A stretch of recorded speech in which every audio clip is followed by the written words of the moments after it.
It's the average, the regular bochur.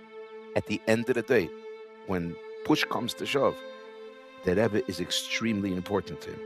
When going to the oil is important to him. Going to Mitzoyim is important to him. The inyonim that were important to the Rebbe are important to the bochur, even if he's not the bochur that's kochen sich. And that's the chiddush. If you've been enjoying this podcast, please like and subscribe so that others can enjoy it as well. In addition, if you've benefited in any way from Among Chassidim podcast and would like to give something back, you can do so today at derher.org/donate. I'm Yossi Kamen. Welcome to Among Chassidim by Derher, an ongoing farbrengen about life as a chassid, our vibrant connection with the Rebbe, and inspired living shaped by the way he teaches us each and every day. This episode is dedicated to Nishmas Harav Sadia ben Rav Mordechai Olav Shalom Dahan and the Refuah Shlema for Chana Bas Nechama Dina by Shaul and Shendi Dahan. Inspire your friends to join their fellow Yidden all across the globe who are flocking to lettersfrommenachem.com and fulfilling the Rebbe's takana for every single Yid to have an specific Torah. Share letters from menachem.com to bring this important takana of the Rebbe for Achtos of the entire Klal Yisrael. This additional effort should be for Aliyas Hanashama of Atamim, Menachem Mendel ben Harav Avram Asher Halevi Sheyiche, a young shliach who passed away tragically a short while ago at the age of 17. Encourage anyone who does not yet have a letter in the Sifrei Torah HaKlalim to visit lettersfrommenachem.com to bring more light and unity into the world as the Rebbe inspires and instructs. Bruchim Abayim, Rabbi Schapiro, how are you? Baruch Hashem, Geleb der Rebbe Shtarag Yontif. Yontif to you. You're the second Schapiro that we had on the podcast. The first one was your father. And I feel like your father shared a lot of inyanim, how he grew up and we came to the Rebbe. I think we could continue from there. So I know obviously you grew up in Miami. So your father told me then that he was very makbid to come to the Rebbe very often. For example, he spoke about Simchas Torah, how he never missed it. He once missed it, a whole ma'aseh that he shared. Were you part of those trips? How did that work? It's very interesting that you ask. So, yes, growing up, the Rebbe was obviously very much part of our lives, and my father used to travel. He used to b'derech klal go 4 times a year to the Rebbe. He would go for Sukkis / Simchas Torah, Yuchvat. I think one year, Tov Shemem Aleph, he went for Yutas Kislev because my uncle got engaged then, so he went for Yutas Kislev. And then he went for Pesach, Yud Aleph Nisan Pesach. Then he went for Yud Tammuz. Those are the 4 times a year that b'derech klal he went. If there were any other simchas or reasons otherwise, he would also go. The family, as a family, would go twice a year. We went to the Rebbe for Tishrei, and we went to the Rebbe for Pesach. That was b'derech klal. The other times, my father used to generally go himself. But you asked if we're part of it, so I'll tell you just a small little incident that happened, how that began in my family. So Mem Aleph, for some reason, our family did not go for Sukkot to New York. For Sukkot and Simchas Torah, they stayed in Miami. Tavshin Lamed Tes, we were also in Miami. My father flew himself for Simchas Torah. My mother had a baby on Chol HaMoed, and my father split us up, and he went to the Rebbe because he couldn't miss. It was the year after Lamed Ches. Maybe he spoke about that. I guess Tavshin Mem, we were there. I don't remember. Tavshin Mem Aleph, the family wasn't going, and I was already, old enough to really, really want to go. So we made my parents crazy. And then my father made a deal with us that starting from now, every time he goes to New York alone, if we're good, obviously, we'll take turns and every one of us will be able to go. Of course, if you're good, we were kids then, but obviously you have to buy the ticket in advance. So I don't know what he would do if we weren't good, but Baruch Hashem, we were good. It was a very, very good incentive for us to behave and do what we're supposed to do. So I was zeicher to go Simchas Torah Tav Shemem Aleph, just for Simchas Torah with my father. Then the next time my father went to Zitas Kislev, we took my brother. And that went for a few years. So in addition to the regular times when the family would go to the Rebbe, my father would take one of us, the older boys that we were there then, he would take us to the Rebbe. And it was very, very special. And Simchas Torah Tav Shemem Aleph is a very special year. The Rebbe had our office for the kids, and I remember it mamish like yesterday. I could talk for a few minutes about that, but I'm sure everybody knows all those zichronos. In fact, what happened? So then the Rebbe started Tzivus Hashem at the time, and the Rebbe had a hakafe both nights, Shmini Atzeres and Simchas Torah with the kids. And the Rebbe went to the hakafe. The following year, the Rebbe also made a hakafe with the kids, but he didn't go. He said a sikha before, and he said last year it was a big balagan or a tumul or I don't know the words that Rebbe used. So he said this time the kids should go with the parents to the hakafe. But that time the kids went alone, and the Rebbe danced the hakafe with the kids. So the Rebbe went an extra hakafe, 3 hakafes. The Rebbe went to the ches Shmini Atzeres and Simchas Torah Tavshim Mem Aleph, and it was extremely special. I was a little kid. I was crying bitter at and the trifis, the pushing was tremendous. I remember like yesterday the niggin they sang, at least one of the hakafes, they sang Utzo Eitza V'Sufor, and I could picture the Rebbe standing in middle amongst all the kids. The Rebbe got pushed in stammer from all the Zeiten. They even say a story. There was a boy, he's a little younger than me, from Miami. He fell down, and the Rebbe picked him up. I wasn't there, but that's what they said at the time. And the Rebbe's face was poshet geleuchten. I remember it like yesterday. The Rebbe's face was poshet shining.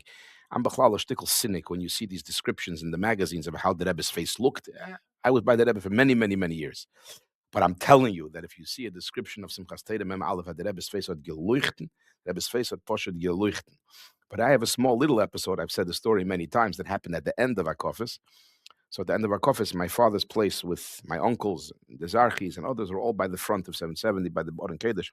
So I was sitting there with a few kids towards the end of our office by Oleno, I think it was. And the Rebbe turns around to me, looked like to me, and he points to me like this, that I should come to him. Of course, I ignored the Rebbe. The Rebbe doesn't mean me. I waited, didn't do anything. A few seconds or a few minutes later, the Rebbe turns around again, and he points like this again. Mom, straight to me. And goes like this. Again, obviously, I ignored the Rebbe. And the Rebbe turned to Rabbi Groner, Olav Hashalom, and he told him that he wants the kids that are sitting there, we should all go closer to the Rebbe. So we all sat down mamish by the Rebbe's feet, and the Rebbe was in such a tzugilozin mode or attitude. That tzugilozin means friendly, I guess, open. And some of the kids took the opportunity. They walked over to the Rebbe, and they gave the Rebbe Shalom Aleichem, which is also betachlis in Lubavitch. Megit the Shalom to the Rebbe. I mean, there's stories about that, and I knew that as a kid. I don't know why. I guess I've heard enough stories from my father as a kid that you don't give a hand to the Rebbe. But the Rebbe, I still remember sitting on the bottom watching how the Rebbe, with a beautiful smile, puts his hand down to the kids. Whoever stuck their hand out, big Shalom Aleichem to the kids. Fun. And there's no Shaila B'Dover. So Keinem is Geshat. This was Simchas Torah. This was a whole different matzav. So I was Zeicher, Baruch Hashem, to go from that Simchas Torah. And from then, I was by every single Simchas Torah from Tavshin Mem Aleph. The only time I missed most of our kofas was Tavshin Nun Gimmel, I think it was, when the Rebbe came out early, Simchas Torah, not Shmini Atzeres. We were on Talucha, but I did make it for the end, for Aleinu. The end of Hakofis, I came back. Otherwise, I was every Simchas Torah, every year Hakofis by the Rebbe, and it's a tremendous schus and a tremendous Hakoras HaToiv appreciation that I have for my parents that understood that need to bring us from wherever we were. You have to remember, in those years, it's not like today that everybody lived far away. There were shluchim, obviously. People lived far away in the Medinas, like France and Eretz Yisrael. But in the Orei Asoda, I mean, there were, but there wasn't that many. And nevertheless, he brought us to the Rebbe. We came to the Rebbe. We were Hamish. Everybody knew. I heard later, when Shapiro's from Miami came to 770, people knew that we were there. We were Vilde Chayus, a bunch of boys. We used to run around 770 in Veistach, and everyone knew that Higano, we're here, Baruch Hashem, you know. I remember even once we were coming for Pesach.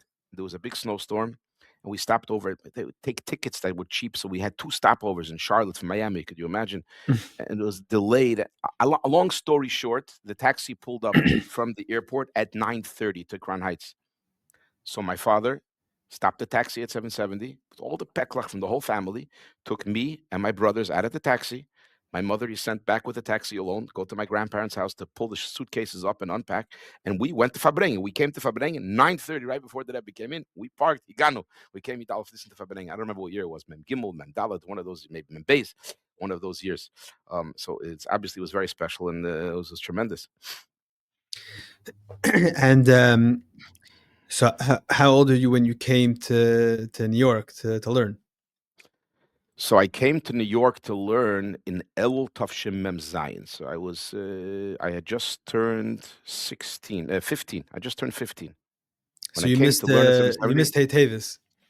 I missed. I mean, I flew in. I was learning in Mesivta then in Detroit that the year. Mesivta was a class. It was like a high school / class of 8th or 9th grade. And we all flew in. So we came in not for Mincha, but we came for Ma'ariv, and we were there until Yud Aleph Tevis. I think we came back Yud Aleph Tevis, the Sikha, early Yud Beis Tevis, the famous Sikha where the Rebbe spoke, and the Rebbe made then the Aseh L'Charav and the 3 Pchinas, and every 10 days, and the Rebbe spoke then about the Medrash with the Dan Notzach. So we heard that already back back in yeshiva.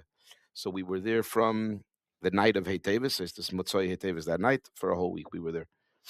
I remember that the day after, um, Rabbi Garadi, who was our Makitshir, Mashpia, so he was there with us and he wanted us to go back to Detroit the next day. And we were fighting with him. We want to stay. Everybody's here. So he says, he doesn't know what's right. So he met his Mashpia, who used to talk about a lot, Rebbe Springer, all of us. He says, Fragen bei Itchen, I'll ask Itchen Springer, was sagt, that's what we're going to do. I remember, Itchen Springer walked by. We're like, okay, we're davening. Who knows what Itchen Springer is going to say? He might take the Inyonim too serious and say, you have to go back. It was on the ton. Anyways, he tells Itchen and he speaks to the Itchen, all of us, and he says, so bleiben. That's it, Gepaskin. So we were able to stay. When was this? This was Vov Tevis, I guess. the next Zion day. Tevis. 2 days later, actually, it was Zion Tevis. I remember Vov Tevis. The Rebbe said the sikha about taking the pidyanis to the oil, the famous sikha. So the sikha was upstairs. No one expected a sikha. The Rebbe Davin might have upstairs. I was in the hallway. It was packed jam. I was in the hallway, but I wasn't there. But I heard this. You could take a listen on the tape. You hear the tape, and then there's a pause, and then the Rebbe continues at the end. What happened? The Rebbe finished the sikha. And then the Rebbe says, I think the Lashon is an noshim, noshim betaft, everyone should send pidyanis. What happened was the Rebbe started to leave the shul, and he picked up his hand and he said, Fafel de mikir. He said to himself, people heard it, Fafel de mikir. I missed the main point. And he went back and he misfinished the main point that is negate to everybody. Anoshim, noshim betaf. They should all write pidyanis, whatever. I think the Rebbe even then said, you could write everything because I'm not even going to read it. You don't have to be embarrassed anything. And the Rebbe said then that all the brachas, and it's isrotzen, and tremendous stories obviously from that. And the Rebbe even said that you can go to other kibbutz tzadikim. It's very interesting. He said kibbutz tzadikim are connected. So if you can't get a pidyon here, go to other kvarim, and it's all connected. It's all one Eisrotzen, a tremendous thing. And people say, I mean, who knows that even Adoyim Azeh, Zion Tevis is a Eisrotzen. I mean, who can know? But it's certainly a suffix, and it's a sveka that I say. And hopefully the Eibishter will judge it l'chumra and paskin and fulfill all the brachas. Okay, so that's coming up soon. So you came El Mem Zayin. I came El Mem Zayin, yeah. So you went to the Torah. I went to the Torah Mesifta. In those years, you went into Beis Medrash to 4 years. It's still, people don't even realize, why is it called Shir Daled if you only have 3 years of Zal? People learn 2 years in the yeshiva, and then they go to Shir Daled, let's say, to the Torah, some to Morristown, that used to be Montreal as well, because it was 4 years of Beis Medrash. You went to Beis Medrash, you didn't stay a year longer. We started a year earlier. We were much younger, a year younger, when we were in Beis Medrash for many, many years. The Mesifta sort of changed that over the years and pushed the Bochurim to stay another year in Mesifta. So I was 16 when I went into Zal. So I was 15. I was in Shidalad Mesifta, it was called then. Old Taida, yeah, I was Mesifta. It was like a sort of a mini Zal. That's what it was called. It was called mini Zal. And upstairs. It was upstairs, yeah. And it was very special because it ended up being, it was Tavshim Mem Ches, very special year for a number of reasons.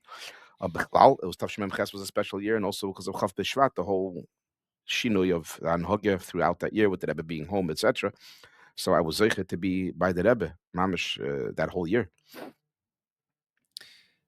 And so I know your father was involved with Chazara and everything like that. So what was when it came to the Rebbe Sichos and the Fabrengens, like how was it was obviously very different times, the Chafs and the Mebches, and but like how was a young bacher, you're able to understand the Fabrengens, to follow, like how did that work? So yeah, I was able to understand a lot of the Fabrengen, Baruch Hashem, even though I was a young bacher.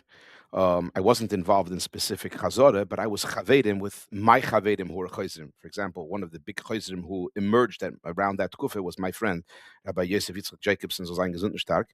I remember, this is what I remember. So I came to the Torah, and I think the first Fabrengen, the Rebbe Fabrengen, was a Shchedesh El or Chai El, that I was there in Yeshiva already. I don't remember exactly which Fabrengen it was. And what happened was, the next day, after the Fabrengen, so we stopped for an hour during Seder, and there's going to be Chazorah. And a kid, a 15-year-old kid, Yossi Jacobson, is going to Chazer. I was blown away. I was floored. I considered myself a smart guy. I should be able to do that. There's no way I was able to do that. And that's where I realized there are people that can actually repeat the Rebbe's Fabrengens, what I knew that my father used to do. So I was friends with these guys. So we used to discuss the Fabrengens afterwards, and everybody, we were mashlim different details of different things that the Rebbe said, and pshat what the Rebbe said. So a lot of, between the Chavedim, a lot of it went into the Anochas. what the pshat is. I even remember a few incidents of the Rebbe said something, and I had punkt chapt, or I learned something about that sugya. I said, the Rebbe, it sounded like the Rebbe meant this, but he actually meant something else. He meant Rashi in Pasha Shmois, not in Pasha Vayera. So I remember he came back to me. He says, "You're right. That's for sure what the Rebbe meant," and that's how I went into the Hanocha. So I wasn't officially involved, but we were all. This was, I don't even know how to describe it. Shabbos Fabrengen was what we lived for. Kipshutai. If I would meet Pliny Almoini on the street, if he came to the Rebbe and he would basically push me back a spot because his place was in front of me, I mean, what am I going to do? I might not hear every single word. I still meet him in the street. I said, "You were my churban when I met you." I say it as a joke, obviously, but yeah, we lived mamish for the Fabrengen, and Memches were geschmacke Fabrengens, a lot of geschmacke Fabrengens in Tafshim Memches, and Baruch Hashem, we were zeicher to be there. The Rebbe verbringt almost every Shabbos in Memches, except for two Shabbosim. He didn't verbring Vayichi and Yisroi. Yisroi was Shabbos V'Vorchav B'Shvat. I think it was the women's convention also. And Vayichi, the Rebbe didn't verbring. And Punkt Vayichi, I was out of town. My brother had bar mitzvah, so I was in Miami. You have this two-sided feeling when you call up Matzah Shabbos, was there a Fabrengen? Like you're hoping that the Rebbe Fabrenged, right? At the other hand, I hope I didn't miss a Fabrengen. You don't say anything and you ask the information. And no, there was no Fabrengen. On the one hand, you breathe a sigh of relief, which is very selfish, obviously. Can move on. But nevertheless, we were kids. I don't know if I would feel that way as an adult. But yeah, so it was tremendous. So we lived by the Fabrengens. We chazed the Fabrengens, and then we would read the Mugitik Sikha. We would learn that came out, and that we would try to remember, and then the Hanocha that came out. I mean, this was a whole different world. You have to remember, you had to catch up with the Likut that came out every single week, a fresh Likut, the Mugitik Sikha that came out, Sikhs during the week that came out, and then at that time there were my Morim coming out, Miss Manless Man, and you couldn't fall behind. The Mugitik Morim, yeah, the Kontresim that came out, yeah. So, and then the Rebbe Fabrengt every Shabbos from after the Shloshim. No, that for 3 weeks the Rebbe didn't Fabreng. Says when I say every Shabbos, I meant except for the Shloshim where the Rebbe was home. The Rebbe didn't Fabreng, and then Shabbos Mevorchim, the Rebbe came. Shabbos Mevorchim during the Shiva, the Rebbe Fabreng. The following Shabbos Mevorchim, the Rebbe Fabreng. He said then he's going to Fabreng every Shabbos, and from then he Fabrenged every Shabbos till Tafshin Beis, till Vayakil Tafshin Beis, till the last Fabreng. Yeah. And you were there the whole time? You didn't leave? No, except for the summers. No, I would leave for the summers, and I would go home for Pesach. We went home once a year. To me, it's still a chiddush when Bochurim come to me. They want to go home because they weren't home for 4 months. I'm like, say that it's Tafshin Pevov, but in my days, we literally went home once a year, Pesach, and that's it. And not everyone went home Pesach, but most of us went home Pesach. Saw my parents. They came in for Simchas to New York. Right. So Chab B'Shvat. Everyone describes the events of Chab B'Shvat and how there's so many shinuyim and changes, and the Rebbe even said Tafshin Beis that it was a new tkufa. The Rebbe said that. Maybe you can explain that a little bit, like the events of Chab B'Shvat, the events, and also the shinuyim, like what like the changes that happened after the Rebbe was nostalgic. So first, a few basic changes that happened. The Rebbe stopped Fabrengen during the week. That's what he stopped doing. He stopped Fabrengen during the week. Only Fabrengens on Shabbos. Just by the way, talking about Fabrengens on Shabbos, so after Lamed Ches, for 2 years, the Rebbe would Fabreng Mitzvah Shabbos instead of Shabbos. That was a tremendous treat to people like my father, who missed Fabrengens all the time because he was in Miami on Shlichus, and he was able to hear the Fabrengens to the extent that as a kid, I had no idea where does the Rebbe sit by a Fabrengen Shabbos, because Yom Tif, probably till then, my father didn't bring me to the Yom Tif Fabrengens Mitzvah Yom Tif. Shabbosim, I wasn't there, so it was only Motzah Shabbos. I asked my father, where does the Rebbe sit? It's the regular place. There's no microphone. How does it work? I couldn't be Mitzvah. So the Rebbe stopped Fabrengen during the week. The last Fabrengen, the Rebbe Fabrengen during the week was Chamisha Asar B'Shvat Tavshim Memches. Yutes Kislev, the Rebbe said he's not going to Fabreng.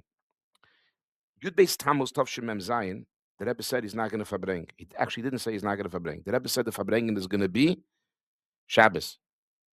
The Poyel, I was in camp then, and we heard suddenly the Rebbe is going to Fabreng.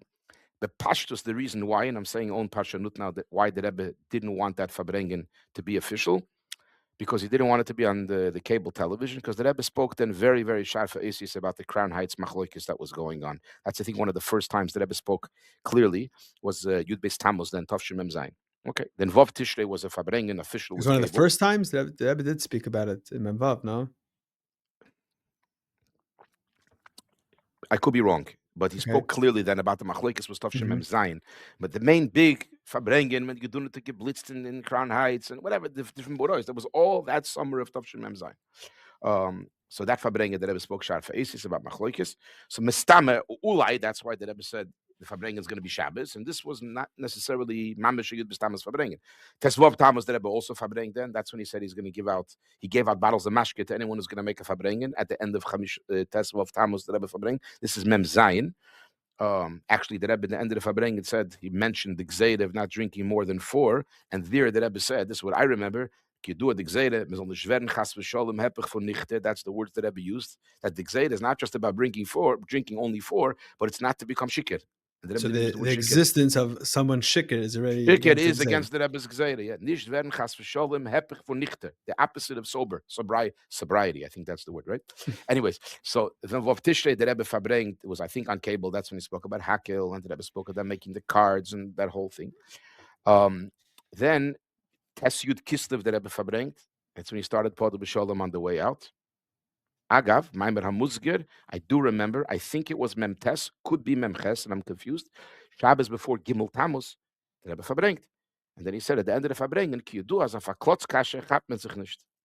By the way, Klotz Kasha by the Rebbe is different than what people usually assume as a Klotz Kasha. Klotz Kasha is usually a stupid question. Klotz means Holz. Rabbi Yom Kletzker, he dealt in lumber. But by the Rebbe, Klotz Kasha was an obvious question. An obvious question. It's a Klotz Kasha. How come nobody asked? You forget about the elephant in the room, the mushel. So the Rebbe said, "If a Klotz Kasha, Chat men sich nicht." Shabbos before Gimmel Tammuz, and nobody's saying Podu B'Sholem. And the Rebbe started the Niggin. The Rebbe rarely started the Niggin. Tes Yud Kislev, he started the Niggin leaving. And this Fabrengen, if I remember correctly, he started singing Podu B'Sholem. Anyways, so came Yutas Kislev, the Rebbe said he's not going to Fabreng. He said, Lo Yia Yisvadas Shali, B'yoyim Yutas Kislev, Erlechav Kislev, as far as I remember the rumors.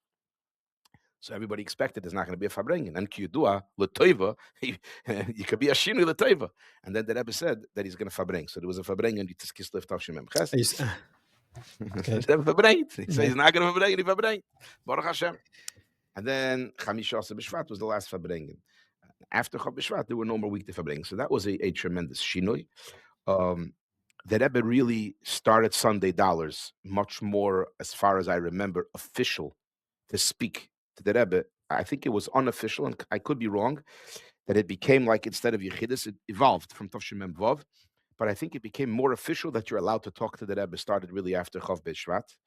The Rebbe started davening Shachris with the minyan, with the Olam at 10 o'clock, and that was. And these were the official basic shinuyim that you saw in the Rebbe's Seder. And the Rebbe started saying a lot of more sichis. There was 1 year, a year and a half that there was kimat no sichis. Kimat, I think it was Memtes or Tov Shinun, there was kimat no sichis. Even with the Skislib, I think one year there was no sichis, if I remember correctly. But there are some famous ones. Put in Memtes is I was there. I was Purim. There was Motza Purim Memtes. The Rebbe spoke then about the Ashrei Chelkom Begedel Schusam. The Rebbe came in. The Rebbe's face was shiny. It was came out, no one there. It was empty. There was a whole machlokes between the Bochurim if the Rebbe was actually matet the Gzeida. If Kemuvan, I was from those that claimed that the Rebbe wasn't matet the Gzeida, because all the Rebbe said was Ashrei Chelkom Begedel Schusam from Divas can das Mekayim Zem Bepeil, from those that can fulfill it Bepeil. If you're under 40, you don't have that schus. Either way, as a side note, nothing to do with the Rebbe, but 770 was Afereder, you can imagine, was on wheels the whole night in Fabrengen, until we heard the news that Psach Yekor for Baruch Hashem had a refuah shlema. Then there was a fire, and so in 770, 2 o'clock in the morning, whatever we got the news that there was this fire, and he's mamish is a choylem sukin. That's it. The ear, the oxygen of everybody left, and the whole 770 became subdued. The next day, he asked the Rebbe gave him $1, and then on their way out after dollars, the Rebbe saw the pinya. All of Shalom and back the Rebbe asked him if he got $1 for his son. But anyways, yeah, there were these famous sichis, but for the most part, that was a whole major shinoi. But the fact that the Rebbe davened Shachris every single day, this is after the year, moving until Chof Aleph Tevis Tavshim Mem Tes, the Rebbe was davening for the Omid. So that changed for that year. The Rebbe davened for the Omid, and that was a tremendous chus that we had. We weren't able to daven with the Rebbe every time because the Rebbe was in the house. And there was a whole system of how you were able to get into the house with a reshima. We had to learn the system, break the system, and get in as many times as you can. And then, but for Cheshvan, Tishrei, and Cheshvan, the Rebbe was in 770. So I don't think I missed a tefillah. In I don't Memtes. think. Memtes, yeah. Cheshvan Memtes, the Rebbe came to 770. We didn't know what's going to be. The Orchim are coming, the Rebbe's home. So Gimmel the Slichas, the Rebbe came to 770, and he stayed until the Shchedish Kislev. The Rebbe went back home. When the woman made a Siyum Sefer Torah, the Rebbe came that night down from the other steps, and he gave them dollars, and they said a Sicher, and the Shchedish Kislev Tafshe Memtes, and then the Rebbe stayed home again. And then the Rebbe came to 770. Tkufis, the Rebbe went back a little bit, but from Chloe, from then on, the Rebbe was on and off, but usually in 770. But for the full year, the Rebbe was home. So we didn't daven with the Rebbe every single tefillah, but a lot. We used to get the shus from Nanahola, and we used to be able to daven with the Rebbe. It was a tremendous, tremendous chus. I mean, I see pictures now that pop up in the Rebbe's house. It's a small crowd, and your mom is standing around the Rebbe, and I get the chills every time that I see these pictures because it's different than being in 770. I still remember the Rebbe davened once for the Amid upstairs in 770. In Tafsheh Chavei, the Rebbe davened all the tefillahs. But after Memches, the Rebbe davened or home or downstairs in 770. Once the Rebbe used to go to the Eil on Tesvav and on Erev Shchedish. In addition to after Memvav, the Rebbe started going Sunday, Tuesday, and Thursday, and then it became Wednesday. Sorry, it became Sunday and Wednesday. Then it pushed off. Then it became Monday and Wednesday. But Bnei Sivla, the Rebbe went Tesvav and Erev Shchedish. So that year, Erev Shchedish was Friday. Friday Minche. I don't know why they decided that. Still then that maybe would have an upstairs. Later it was downstairs. So they set up upstairs. And it was Kima, how many people could fit upstairs? I stayed there for hours. I used to go to early, and I came back, and I was there. And the Rebbe davening upstairs was a different type of hergish. Mamish, you felt like in the Rebbe's house, small crowd. The Rebbe davened by the Omid that's there now, next to the Ron. They should daven mincha for the Omid once upstairs. I heard that from numerous people that davening upstairs with the Rebbe was like a different experience than anything else. It's true, but in the later years already, from after Memches, the Rebbe never davened upstairs except for Motzei Shabbos Ma'ariv. That's it. The Rebbe stopped davening upstairs. There used to be a goydel, a Monday and Thursday at 7 o'clock in the morning. Who's going to have the schus to put down a tilim for the Rebbe? So I lived then by my uncle Olav Shalom on Eastern Parkway. So one of the bochurim who was involved tells me, "You live on the way to Chassidus. Why don't you come to the goydel?" And that was my plan. So that week, I was planning on Thursday that I'm going to come now for the goydel. I don't know if I would have won. Very few people were there for the goydel. Anyways, that week Chav Bishvat happened, so I never had that chance to be able to put a tilim down. But yeah, upstairs was a different experience, and I was there many times till Chav Bishvat and in the previous years to daven with the Rebbe. Yeah, it was once. I'll tell you a story. It was, you could check on the calendar. Maybe it was Tafshin Nun. Erev the Shchedish was Friday, Chanukah. So the Rebbe went to the oil. And they set up upstairs for Mincha. Whenever the Rebbe went to the oil on Friday, even in the later years, Mincha was upstairs. They didn't want to disturb, I guess, downstairs, getting ready for Shabbos, because otherwise the Rebbe davened 3:15 Mincha, even on Friday. So the Rebbe came back from the oil, and everybody's waiting. It's very, very late. And the Rebbe's going to come out to Mincha, and then we all have to run home to bench Chanukah Licht. So we hear mitamal the Rebbe's door opening, but the Rebbe's not coming out. So we had a hunch that the Rebbe is actually benching Chanukah Licht before Mincha because it's so late. The door closed like for another few minutes. We didn't see the Rebbe. But 10 minutes later, the Rebbe came out to Mincha. And there are those that claim that they saw some wax on the Rebbe's finger. The Rebbe daven Mincha, it's late. You can imagine it's already probably after Lich benching time already. And so there was the only time that they sang Haneira Solo by the Rebbe without repeating any of the stanzas. And very Haneira is Halalu. And Echod were mishtamet in the middle to go bench licht. I lived in Hadara Tada's dormitory then was Hadara Tada, 824 Eastern Parker. So I lived mamish around the block. So I was able to stay until the Rebbe left. I ran home and I had enough time to bench Chanukah licht. But I do remember that they push it saying Haneira Solo the Rebbe without any reaction. The Rebbe understood obviously why we're singing it fast. Haneira is Halalu. And by the Rebbe. Among Chassidim is brought to you by Chassidische Der Herr. We live in a chaotic world, a world where for us Chassidim is a seinu, lei ra'inu, we do not have the ability to hear and see the Rebbe on a daily basis. Yet we know that the Rebbe is very much with us, and the Chassidus Chabad is alive and thriving more than ever before. One needs to only tap into it. Chassidische Der Herr provides you and your family with the tools necessary to tap into all of this. whether it's the monthly magazine, the way it all began, whether it's their hair books, their hair online content, and so much more. Men, women, and children throughout the world benefit and use these tools on a daily basis. Whether it's children enjoying the children's magazine that comes along with the regular Der Hair, or enjoying the children's podcast, whether it's bochurim in yeshivas receiving the Der Hair, whether it's girls in high schools enjoying their hair club in their local high school. People all over the world and from all walks of life enjoy and utilize these tools and take advantage of it. If you're not already subscribed to the Hair Monthly Magazine, do so today at derher.org. That's derher.org. Der Hair is a dynamic organization which is committed to continue providing these tools, grow on a constant basis, and do all that we can to help this effort. Baruch Hashem, it takes a lot of resources and finances to make this all happen.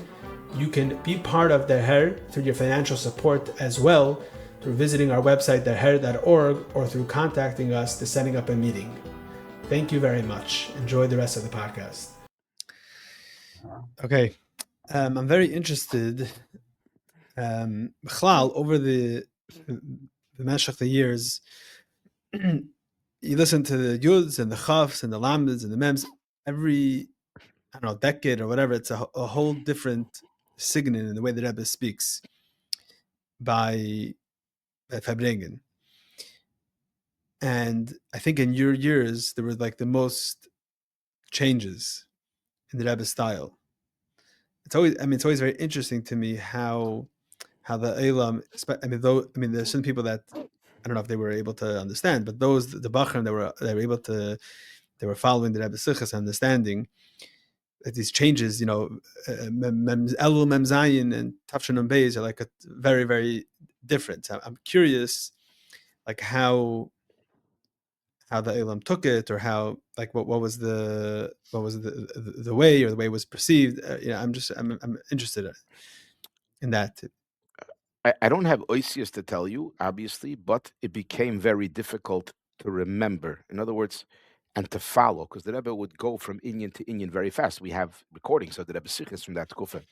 And what amazed me, how the chayus were able to keep track and remember everything, amazed me, because there were certain Sichos that the Rebbe was masbir even in those years. There's a number of such fabrengas. The Rebbe once spoke about there was a Rambam about the payas in the Beis Hamikdash, how they made the goydel.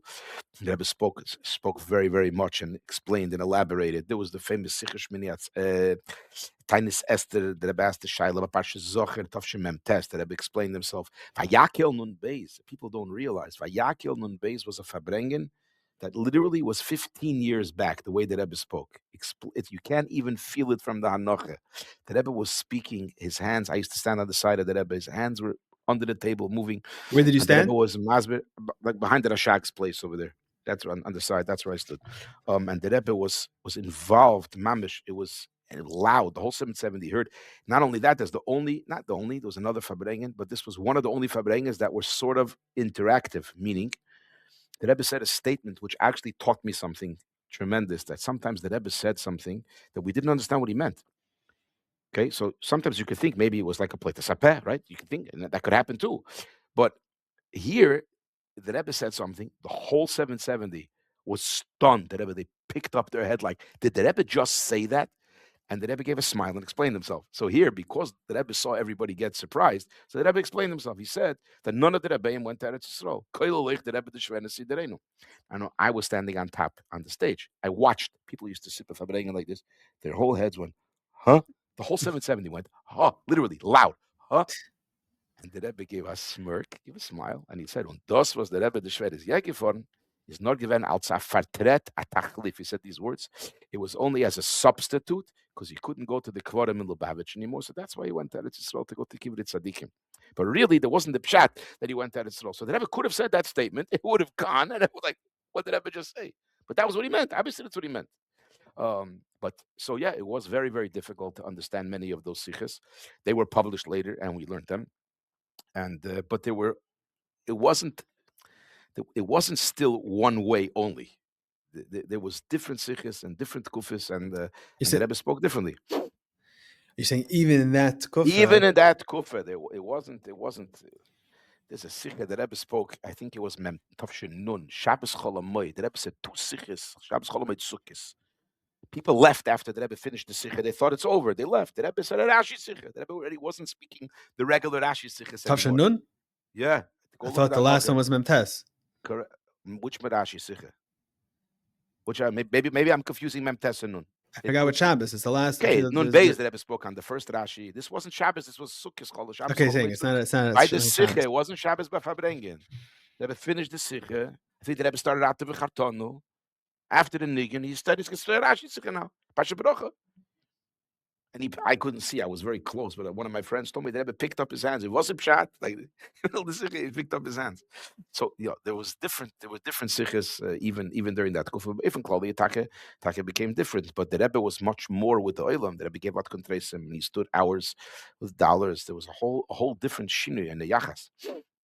And also the sikhs during the weekday, especially in Alpha and Beis, it's like every other night. Yeah. There's a sikha. How would that work in Mitzad Yeshiva? Everyone would go to 770 when there's a sikha? So it was complicated. At one point, the yeshiva said we're not allowed to go. We have to listen to the sikha in 770.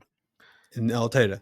Yeah, and then that whole, I think, retracted. But for example, the last sikha, which was Thursday night before Shabbos Vashavayakil, the Rebbe spoke then about Kibbutz Goliath, that sikha, the Moshel. So the alarm went on, so everybody ran. But I didn't want to miss the sikha, so I didn't go. I went into Rabbi Pekarsky's office. Every sikha there was an alarm? Yeah, during the Shabbos alarm. Three alarms, 3 short alarms, yeah. And everyone ran, and I went into the office. I listened to the sikha in the office. I didn't want to miss the sikha. A lot of times, if it wasn't a long sikha, by the time you made it from Olateda, which was then on Troy Avenue, all the way to 770, you missed the sikha. Right. Yeah. So the alarm and the running didn't start in a gimbal. It started when the Rebbe was saying the sikhs. Yeah, sure. Mm-hmm. And I heard about Vayakel. I don't know. Someone told me. I'm not sure. I don't remember. I heard this, but I heard that Rebbe Yael, after was telling the people around him, so the Rebbe geleuchtet, like the Rebbe was shining, like after that sikha. I came to Yeshiva that night, Motzei Shabbos, and one of the Anhola members came over to me and said, Shapiro, I could tell this too. This was a Fabrengen, right? Just like that. This was a Fabrengen. It's tremendous. And you can obviously it's Shabbos, but you can see in the built-in Muga Hanacha, you read it, and you can see that it's like it looks like it's in the middle of the mems, like that type of. That's how the Rebbe spoke. That was the signin, the way the Rebbe spoke as well. Right. I once heard from somebody that's probably your age that he used to learn Sichas Kodesh in his free time from previous years. So they asked him, Matem gefragt, what are you doing? He says, what do you mean? Every time I hear the Rebbe speak, the Rebbe says,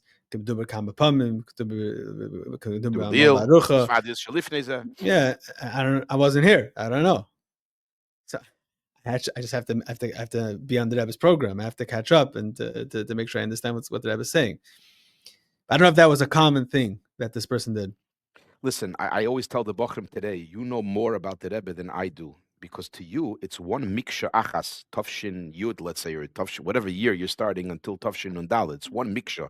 You don't have a preference. I know more of what I lived through than the earlier years, because to me, that was like old. I'm living in the now. So you have to change your mode and look at the Rebbe's years as a miksha achas. I still haven't been successful in that. So the Bochurim know a lot more. It's the same thing. Tavshin Gimmel though. Was basic Tavshin Gimmel. Ich weiß Tavshin Memches, Memtes. I think this is a debate the different Chassidim had when Mashiach comes. What's the Rebbe going to look like? I think the older Chassidim said the Rebbe's going to look like he looked in the Yuds. Whenever it came out, that everyone's saying the Rebbe's going to look like when they were Bochurim. So those are your years. Like my father, he talks mainly about the Chovs. That's when he lived. So anyone who was there usually talks about the time that he lived through. usually as a bochur, because as you get older, you have other daigas and other issues, and the Rebbe is a very important part of your life. But litzarenu, sometimes there are other things that are on a person's mind. But when you're a bochur, you're mamish pure, and that's one of the inyanim of a bochur. So to me, it's my years. But now to the bochurim today, which are pure and are living with the Rebbe, it's everything. But on the other hand, there is certain. I mean, there's a lashon from the Rebbe that the Rebbe says about the Frierdiker Rebbe, halavai shoyim medaktik in the halavai people will be medaktik in the last things that the Frierdiker Rebbe said. To them, the Rebbe was talking about to them, if I remember correctly. I think it's in years. I think in years, could yeah, be, yeah. It's could a whole. be. There's a sikha. The Rebbe's explaining something that the Frierdiker Rebbe said then. So I think at the end of the day, there is a preference, so to speak. I don't have a preference, but it's the last things we have from the Rebbe. That's coming, but I think that's also coming from a pale mamish dikinekude. You want to talk pale mamish? Yeah, you go for the last. But if you want to koch sich in what was the Rebbe Tzchalamol gekocht and to find out, so you want to know everything, right? I'm not capable of doing that, bet. I mean, I could, and I know, and I listen, I hear, but to me, it's still going to be the last years, always. Yeah, because on the other hand, for example, the Rebbe the Rebbe finished off every Fabringen mentioning all the mitzvahs, right? I think in Nal from the base, the Rebbe didn't do that. Does that mean that there's no mitzvah? No, it means you have to learn the sichos from it. And I think there's something that the Bochurim have been doing in the last few decades. That the Bochurim learn whatever the chayus is this year. I see. I mean, I do this that. Year's membez. I do it myself till today. Yeah. So it's interesting when you end up doing that. So Mashal membez, I've been learning membez. The Rebbe speaks about a specific Torah, the Sefer Torah Klalim. So it's like all of a sudden you have like a whole kach, and I think Bochurim in your yeshiva have made a kach and a specific Torah, right? Yeah.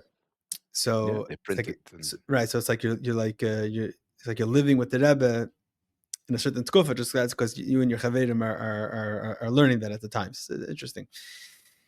So let me ask you something. I'm going to move on a little bit to something else, even though I don't think we've even scratched the surface with this.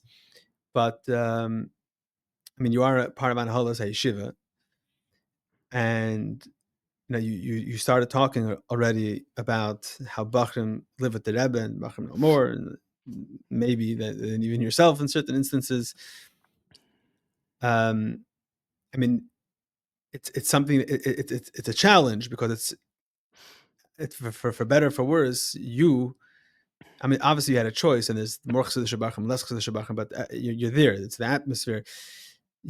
Everyone's running to 770, so everyone goes. This is the way it works. But today, you have to choose to run to 770. Peruchnis, figuratively. So how is that? How does that work? How does a bochur do this? How does a younger man do this? Like, how do you get in tuned?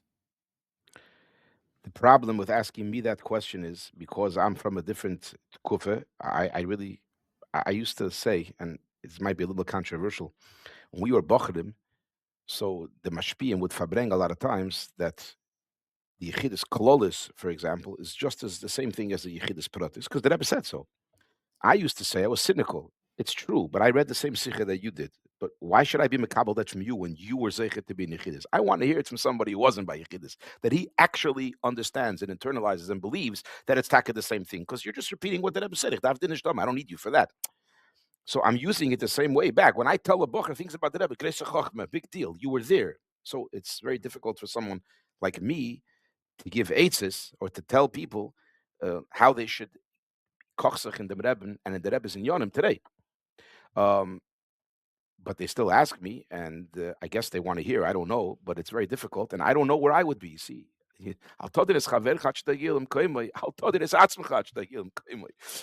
don't know where I would be if I would have been living in this kufa. I don't know. I don't have an answer for your question, but I can tell you that there's the Rebbe's hashpah is tremendous till today because the bochurim are poshet koching sich in the Rebbe's in Yonim almost or even more than the Rebbe kocht, the bochurim kocht sich in the Rebbe's in Yonim in my years, and it's something that I cannot explain. I don't think it's possible to be mechanech somebody to such a thing without the Rebbe's keches mamish. And when we know that it's mainly the Rebbe's koiches, so we have to just get out of the way a little bit and let the Rebbe work. We have to facilitate, we have to supply the opportunity, give them the ability. But Bepeil Mamish, what is driving the Rebbe's, these kids, these bochrim to kochzach hazeh in the Rebbe? There's no question by me that is the Rebbe's keches. I can't see any person that can actually do that. To get a bocher excited and mit a koch and mit a chayus in the Rebbe's in Yonim and to mean it serious, and I'll say it even in andere Asias. There's different madregas. In my years, not all bochrim were also the same koch in the Rebbe. They weren't. Some were more, some were less. Just like today, you have some bochrim kochzich more and some bochrim kochzich less. But the nekuda hatichoina that the Rebbe is a very, very important thing in a bocher's life existed in my years, even by the bochrim who weren't running so much to the Rebbe, who were missing sichos for whatever reason, who were missing a tefillah with the Rebbe for whatever reason. Oh, but the emes, the nekuda was there. And the same thing is today. The chiddush by me is not by the bochrim that are take kochen sich in the Rebbe's in Yonim all the time. Okay? For whatever reason, they got excited, and they're kochen sich in the Rebbe's in Yonim. That's not where I see the hafloah, let's call it, or the wonder of what's really going on. It's the average, the regular bocher. At the end of the day, when push comes to shove, the Rebbe is extremely important to him. When going to the oil is important to him. Going to Mitzoyim is important to him. The Yonim that were important to the Rebbe are important to the bocher, even if he's not the bocher that's kochen sich. And that's the chiddush. If you're caught up in the arum and that's where you hang out, okay, makes sense. How do we get there? That's the Rebbe's keches. But the same bocher that in my days is the same bocher today. And I'm talking about, within a certain box, obviously, because there's different ranges. And to me, that's tremendous. And we in Lubavitch need to know this, and we need to appreciate this. Somebody came to me recently. It's a long story. He has some issues. So he says, Lubavitch is in a crisis. I said, Klal Yisrael is in a crisis. I says, you're not in Lubavitch, I told him. I am. I'm sitting in Yeshiva. Yeshiva is Lubavitch. Lubavitch has problems like everybody has problems. Klal Yisrael is tremendous cry. Everybody's struggling. Everybody has issues. The world is creating a lot of problems that we have to deal with, just like everybody else. And we can't shove it under the rug. Do we always have the solutions? Lav davke. A little bit, hopefully. But that's not the nekud. I'm not talking the positive. I'm not focusing on the negative to fix the problems. But if you're sitting in the yeshivas with the bochrim, I'm telling you, we have issues. We're not in a crisis. On the opposite, on the contrary, it amazes me. The bocher, the maskil, the bocher, the grace masmid, which is you're supposed to sit and learn, and the bocher that kochs sich and dreis sich around the oil, around 770, and around the learning tafshim and bays, like you mentioned. Say that's he chose, that's his life. But the regular guy, to me, that's where we see the Rebbe's keches, that they're still taking it really, really serious. Going to the oil is serious. Oh, whatever it is, learning on Maimed is serious. It's serious business. And we have to somehow recognize that and help continue that. And it's how many years already after Gimmel Tammuz? 30-something years after Gimmel Tammuz. There is no explanation. I met a guy once, Chassidish guy once, going back 10 years ago, 15 years ago. I don't know how the conversation went. I'm sure he was a secret Lubavitcher because he knew way too much. He knew way too much. Anyways, we started talking somehow about the Frierdiker Rebbe. So I said to him, the story how the Frierdiker Rebbe was saved and who helped the Frierdiker Rebbe run away from Europe. He stops, he goes, is it nicht going to mention the Lubavitcher? He says, you guys are crazy. So to take any other Chassidus, and his Rebbe was also saved from Europe. I'm talking about the ones that came after the war. Ask them how he was saved, what the story was. They have no clues. But the Lubavitchers, you talk about their Rabbeim, what happened, how they were saved. They know all the pratim, all the details, but every single one of the Rabbeim, when they had a crisis and they had an issue, it's not normal. He starts telling me. He was saying it as a mile, as a son is something here. And okay, so I'm from the older ones, but these are the Bochurim of today. They don't know everything because, again, it's one big mixture, so there's so much that you can know, details about every tkufa, but nevertheless, it's all there. And to me, that's where we see the mamish, the Rebbe's keches. And when you're sitting amongst the Bochurim, some will argue with me, yeah, Chochmeh, you're sitting amongst the Bochurim. Yeah, I'd rather sit amongst the Bochurim and see the oir of the Rebbe and the oir of Chassidus, the way it's mamish affecting our Jugend, our youth, which will eventually, hopefully, grow up and be the Chassidish Galite of Lubavitch. I want to sit here and see that and not focus on the problems which exist. They exist in Klal Yisrael as well.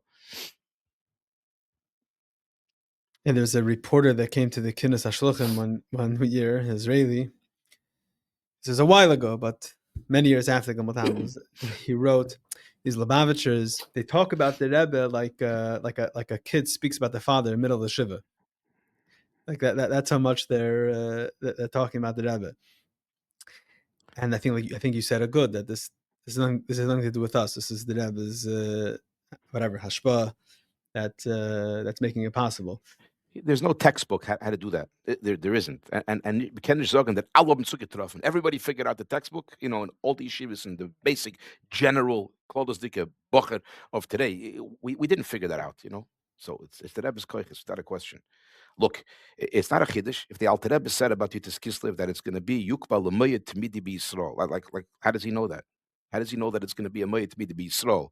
And I think that it's Esh kicking in now over the last 15, 20, or 30 years, that it's Moyed Tmidi B'Yisrael. Moyed Tmidi B'Chabad, okay, Ein Niklach, your family. The Ein Niklach of the Rambam, I think, still celebrate the Rambam's Yom HaTzolah, whatever. Of course, the Shpola Zayda's Ein Niklach, they celebrate the Yom HaTzolah.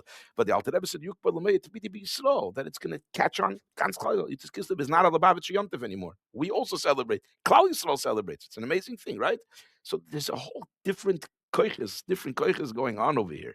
And this is all part of the same thing. This is part of the keiches of the Rabbeim and the Rebbe's keich to be able to give us that koich. And we see it b'pel mamish. It's just nothing. There's nothing more to say other than the facts are in the results.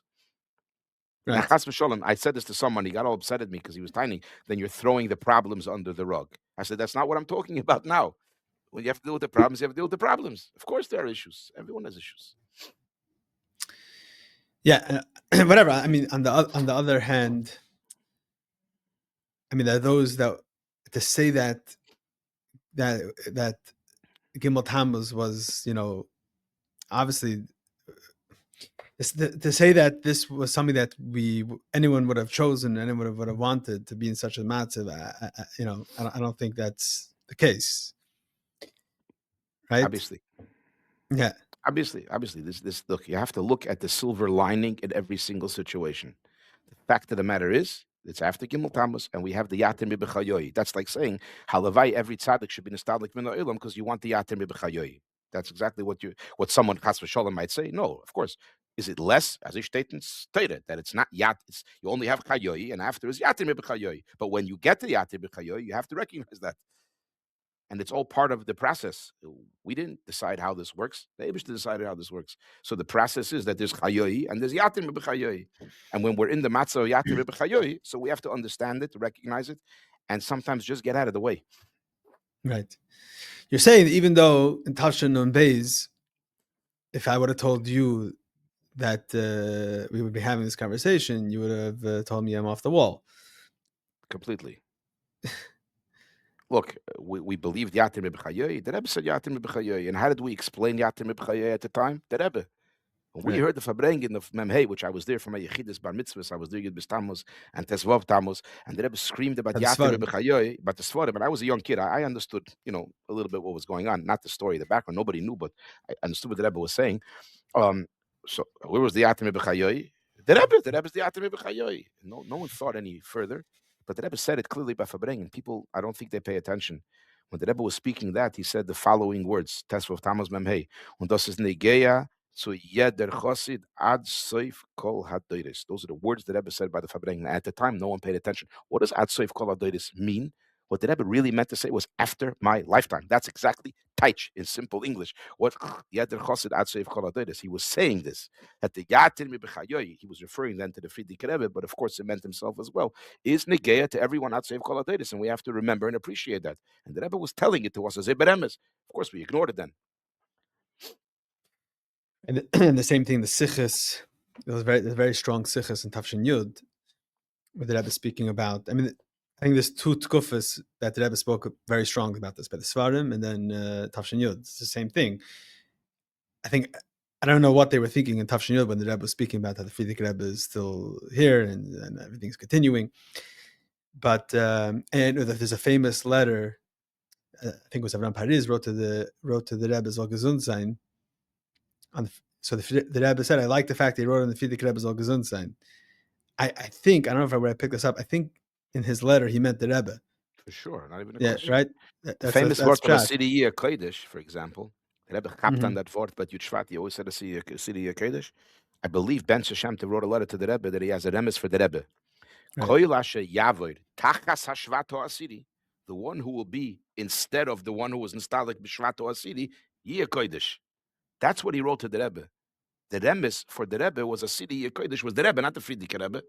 And the Rebbe took the word, the city year Kodesh on the Friedrich Right. Rebbe. Yeah, of course he meant the So Rebbe. Savram Paris wrote on the Rebbe. The Rebbe soll gesund sein, and the Rebbe says, I like Yeah, the of fact that he course, of wrote soll course, gesund of sein. course, of course. Huh. They say Uh, they say a story in Tafshin Yud. The Rebbe walked in excited to Maskiros once and said, the Rebbe Pravet Mofsim. The Rebbe did a Moifis. And he said, the Rebbe, meaning the Friedrich Rebbe Pravet Mofsim. So Rabbi Chaim tells the Rebbe Pravet Mofsim. So the Rebbe said, du bist a Petach, you're a fool. Turns to Dr. Nissim Mendel, Rabbi Nissim Mendel, and says, was sagt dir? And what do you say? But ich halt wie hem. As der Rebbe Pravet Mofsim. Bist echt a Petach. You're also a fool. And the Rebbe walked out. Yeah, but this is the Metzias. Metzias is, it says Yatim B'chayoyi, and that's the fact, and that's the trufa we're living in. Lebe b'chiroseinu, and we didn't choose it. This is how it is, and we have to appreciate it. Understand it. When I say appreciate, I mean happy. Appreciate means understand and what's really happening. by the way, that gives us a whole nother understanding. You said the words Leib B'chidaseinu. The Maimer Basel Lagani, Tafshin Yadalef, the Rebbe says the fact that we're in Teira Shvi, whatever, it's It's Leib lebe b'chirosei. B'chidaseinu, and Yeah, in certain ways it's Lei B'chidaseinu, right? that's where I'm taking the lashon from. Yeah, We don't even want this. yeah. I mean, today, based on everything that the Rebbe said, that it's a Deira Achron Shal Golus and Deira Shal Geula, and we're the Kananas Hagabe Anak, we're the ones that are finishing it off. I mean, today you can see this so clearly, like mamish, we like for some reason there's a whole Deira Shvi that has to do it on their own, so to speak. It's obviously not on their own, but it's a whole, yeah, it's Leib B'chidaseinu, it's Leib B'tzeneinu, but this is but it's like, I have a question: is a bochur supposed to, whatever, bochur a man supposed to feel like, when I was growing up, it was very common that the Eilam was like, there was like a strong benkenish for the Rebbe, like a lack and a void. It wasn't. I think that was it was real. Like people really felt that. Is there something that a bochur is supposed to have, or that's, if you like? I think I would answer that that's a huge machlokes haposkim. I don't Mhm. know what the real answer is, That's and why I'm asking again, the question, because I don't know if I I have an know, answer. but I'm not in a position to have a true answer because, again, I come from a different kufa. So my feelings do not necessarily reflect what the feelings should be. And how would I know? I'm not a Rebbe, I'm not a tzaddik, I'm not a Novi. On the other hand, this question has to be categorized from different angles. There's two parts to the question. Number one, is that necessary? Number two, should it be necessary? In other words, even if it's necessary, let's say, is it always a good thing to focus on that nekuda? So I don't have an answer to the question. From the Rebbe, we didn't see a bankinish to the Friedrich Rebbe. We didn't see it. In Tafshin Spoken about Yud, the in Tafshin yeah, Yud, there is, yeah, obviously. I'm talking about yeah. in Tafshin Lamed and how many Tafshin Mem? We're not Tafshin Mem Gimmel now. 30, whatever, 3 years after the Gimmel Tammuz. The Rebbe lived with the Friedrich Rebbe. Mamish went to the oil twice a month, twice a week, 3 times a week. He lived with the Friedrich Rebbe. The Asius of Bankinish, we didn't see. If someone has a Bankinish, kol hakavod, I say, as long as it doesn't depress him. The problem is that sometimes the Bankinish can make a person feel down and feel bad and give up hope, especially someone who was taken by the Rebbe physically. So as long as it's, for Fabrengens, after you say a little L'chaim and then you express a Bankinish, I mean, if a person could express a Bankinish to a family member, even many years after that family member passed away, loyolenu, certainly you could feel and express a Bankinish to the Rebbe. The question is if that's supposed to be your whole avodah. I would imagine no, because if it is, it could sometimes shter to the Aved, and we didn't see that by the Rebbe. We didn't see that by the Rebbe. We saw everything else except for this Nekuda. It's not a raya that the Rebbe didn't have a bankinage because the Rebbe wasn't so expressive like this. B'chlal. It's amazing that b'derech klal, if you have any human being that spoke darshan for as many hours as the Rebbe did, you can probably write an autobiography of every single moment of his life. The Rebbe spoke so many hours, you know nothing. The only thing we know a little bit is what he told a few people here and there, and you put together Yemei Melech or the early days or something from documentation. Nothing. He didn't speak about himself. He spoke Torah. He spoke Hisaydus, Miftsoyim, Nigla, Chassidus, whatever it was. He didn't speak about himself. Oh, he said about himself. But Beifin Kloli, he didn't. So there's no raya. But the fact of the matter is that Rebbe tzich gekocht only in going forward. Now, on the other hand, it created by some people, and I know this because I speak to Bochurim, that they feel bad that they don't have that benkinish, that they don't have that, let's call it ava psoris, physical ava, so to speak. Which, by the way, feeling the Rebbe didn't the use Rebbe. those lashenis when the Rebbe talked about his kashrus. Bichlal not. So my answer always is as follows. I don't know why you feel bad. His kashrus doesn't say anywhere. In other words, let's put it this way. Mekusher is his kashrus. It's bederech memela. How do you become a mekusher? If you do the things that connect you to the Rebbe. Doesn't mean, in other words, let's say there's someone who does everything that Rebbe says. He doesn't feel it. That means he's not a mekusher. He's absolutely a mekusher. If it bothers you, work on it. Or you'll be successful, or you won't be successful. Meichetesa. That's like saying if you don't have an av psoris to your father, you're potter from kibbut aveim. Like, what does that mean? And there's no kesher. It doesn't say anywhere you have to love your father. I feel it says you have to mechabed your father, to mechabed your parents. Av is to the Eibishter. Now, do you have to love the Rebbe? It helps. There's no question about it. That if you have an ava to the Rebbe, it certainly helps. But if you don't feel that ava, yeah, it doesn't say in halacha that that's necessary or in chassidus that it's necessary. So a person shouldn't feel bad. It's normal if you live in Tafshin Pevov and you weren't, let's say, raised in the atmosphere which would sort of induce a person to have that feeling. It doesn't make a difference. We're talking about doing what the Rebbe wants. His kashrus means learning, for a bochur, let's say, learning nigla chassidus, as they state in learning the Rebbe's Torah, like it says, going on with Tzoyim, learning chitas, learning namam, and then you know you're a mekusher. You know it. You are a mekusher. You could always do more. So there's no real straight answer to the question. And the minute we focus too much on requiring that feeling, what it does is it makes those that don't have it feel bad. I was sitting Shabbos before Gimmel Tammuz by the oil once. There was a few Chassidish Rebbe sitting around.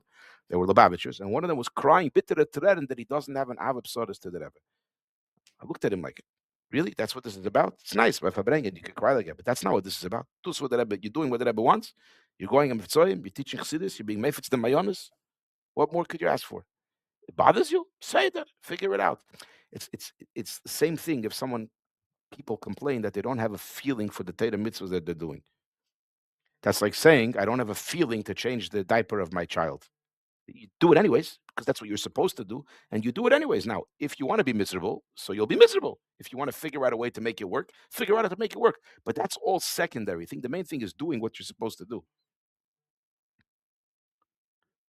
Yeah, and the Rebbe said very clearly, I mean, Sayem Limuterase, and Yeah. Right, so here's a different thing. It's only Limuterase, it's not Riyas Panim. And Ochanami, look, this is what it is. What Riyas Panim, the Rebbe said pictures is also like Riyas Panim. He told people to have pictures. Rabbi Hirson to have a picture of the Fidik Rebbe. One of the integral components of being a chassid are the Chassidus Yomim Tovim and Yom Pagra. Whether it's Hey Tevis, Yud Shvat, Yud Aleph Nisan, or Gimmel Tammuz. These days give us an opportunity to connect with our Rabbeim, to connect with each other, and be better chassidim. What is the story behind each of these days? How did the Rebbe commemorate and celebrate these days? And most importantly, what are the lessons, the takeaways, and the action items Hamaisa Hua Ikr needed for each of these days?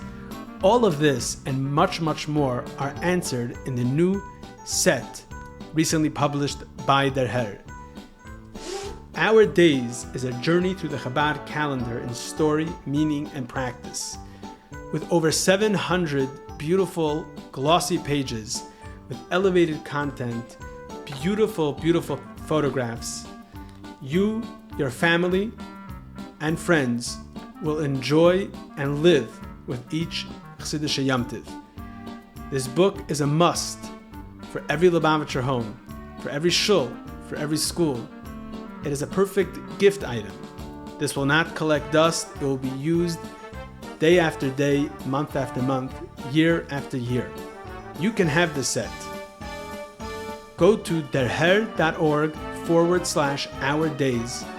Order your set today and start living with the Chassidish Yamim Tov. So I wanted to ask you, about we're speaking about his kashrus, and the limit to us is an important component of it.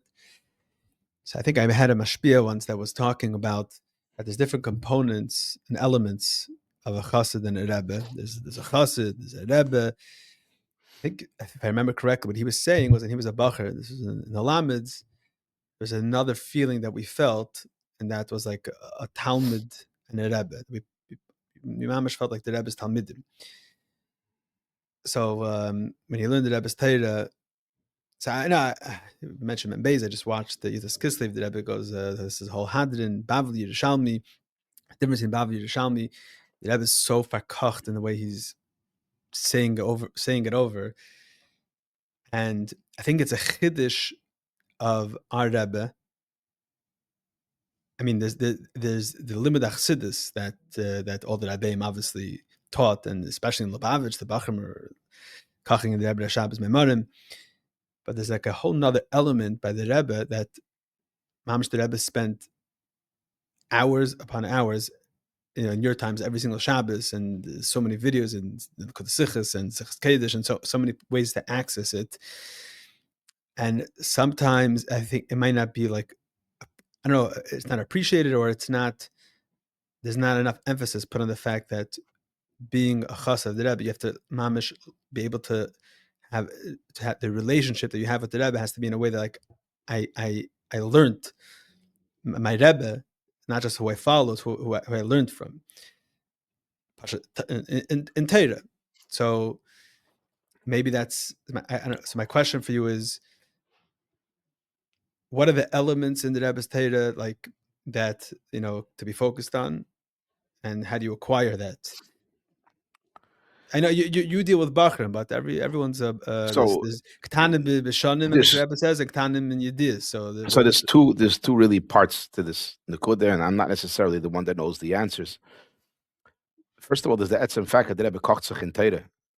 Tesvav Tammuz Mem Hey, when the Rebbe spoke about the Svarim, so he expressed that he's not interested in this whole fight. There's no shaykhs to me. What does have a shaykhs to me? You would think the first thing you would say is Amayim Chassidus. That Akash in Ramba, or I'll have an answer or not. Then afterwards he said Amayim Chassidus. The first thing he said is Akash in Ramba. My ninian is Akash and Rambam. This is my ninian. That's my ninian. That's what the Rebbe said. This is who I am. And you see from the Rebbe's, it's a kochtkeit in learning. So we talk about the Rebbe's Torah, there's two parts to that. There's number one, they're koch in Lenin. In addition to koch in the Rebbe's Torah, the Rebbe Pasha demonstrated to us what it means to koch in Lenin. I mean, the Rebbe had the whole world on his shoulders. The whole world on his shoulders. Kipshutei mamish. I once spoke to a bochur. I said, you think the Rebbe was a CEO? That's what he did all day? I mean, a holy CEO. A Nasi CEO, Neshama Klolis, whatever words you want to use. I can't talk. Rabbi Kritzki, Rabbi this, Rabbi that. Tell him this. Yeah, he did it for a small part of the day. Most of the day, I think he's asking Gelan. This was his Rebbe's life. And he came to Fabrengen, and you could see. In was sich koch sich. The Rebbe once wrote a letter to someone who said he didn't get personal answers. The Rebbe said, I think, I remember the Lashon, it was recently, could be in the last 10 years, publicized. The Rebbe said that I want to bring you into what I'm koching sich in the Micht of Kloli. This is the Inyonim that I'm koching sich in. And the Rebbe demonstrated that. Ad kedei kach, I met a Litvische bochur once. Tell him I heard a tape of a Fabrengen. It was a pelletik sach, some modne sach, modne. I think he said it was 4 hours. Altstede. Look at him like he fell off the moon. Yeah, he thought, what's a Fabrengen? Like in film, it didn't put on the whole day. That's what the Rebbe was talking about. That 4 hours the Rebbe was speaking Torah. Because the Welt doesn't know that. This is a side point. It's our fault. We're very good in publicizing the movement of Lubavitch from Iftsoyim, etc., etc.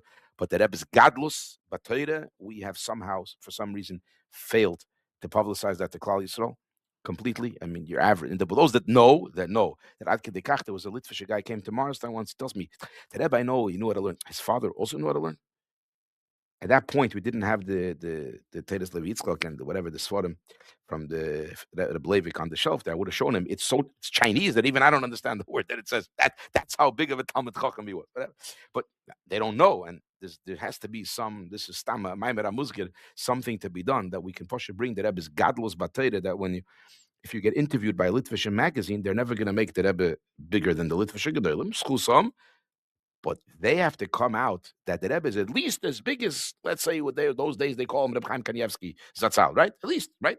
But not that they're happy that we're putting out film with Yidden. Teda they have, and we do what they call, let's say, the work that they don't want to do. Go be Mikadav of the Yidden. Because Teda we have. No, the Rebbe was a Godel Bateda, the biggest, right? But that's a Maimon Musgir. So part of this conversation is, yeah, mit af sich poshet kochen, kipshuta in lernen like the Rebbe kocht by a Fabrengen. If you were there and you see it on the videos, where does the Rebbe get animated? When the Rebbe is upset about something, things that are happening to the world and to Klal Yisrael, und wenn kocht sich in lernen.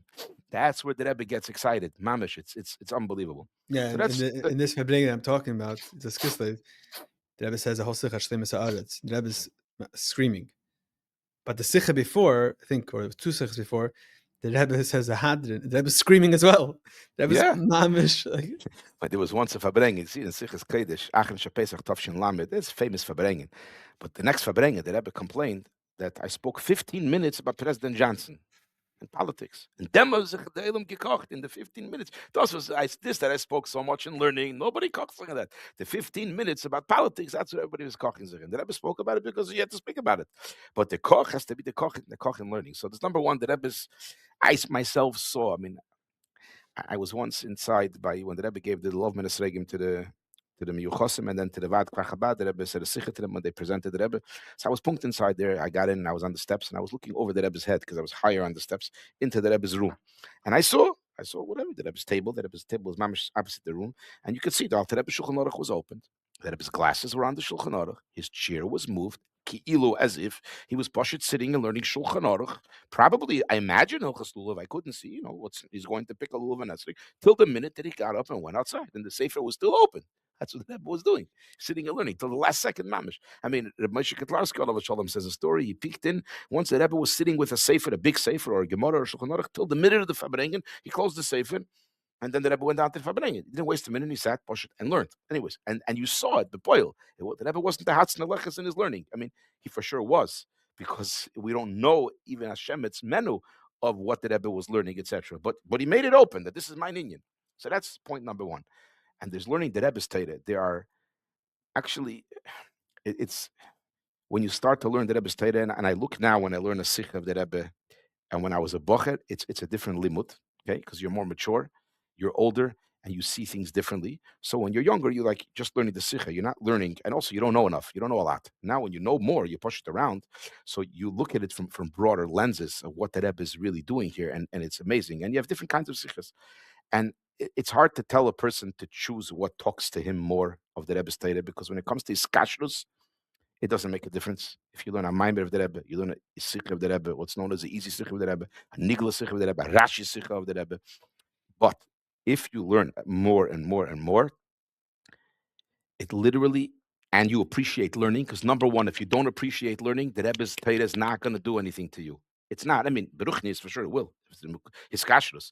But as opposed to getting a person involved, if you don't appreciate learning, it's not going to do anything. Usually it's not going to do anything. You have to appreciate learning.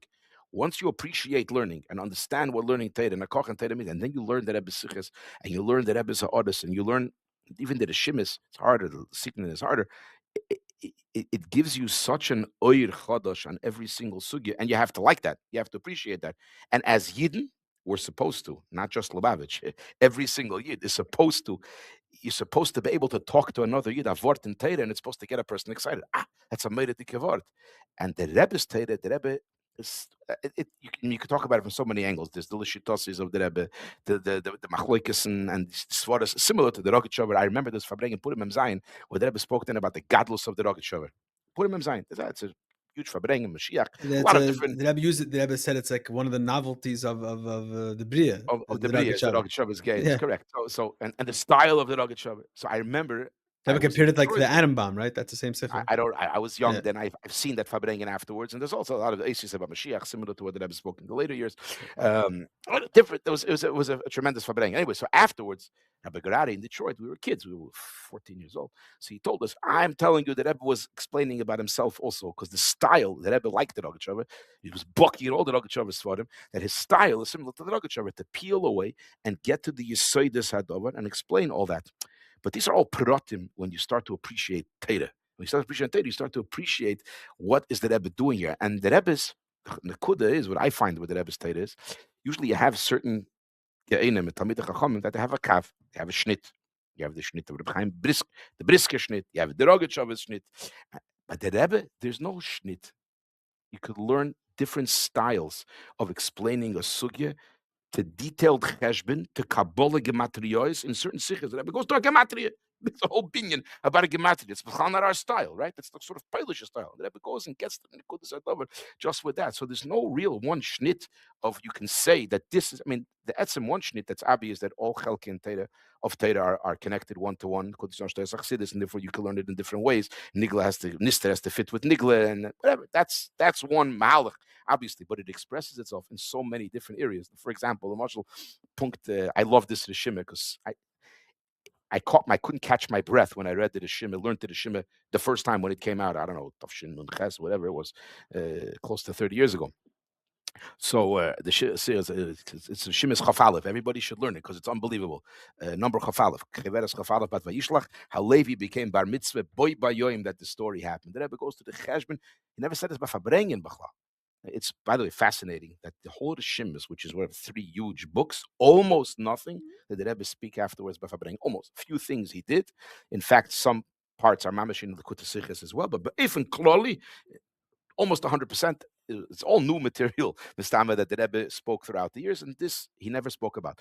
But this Rishime, the Rebbe Poshin makes the cheshbon miyoyim moyim, but from Kloli, the other Mefarshim talk about it, and breaks it down.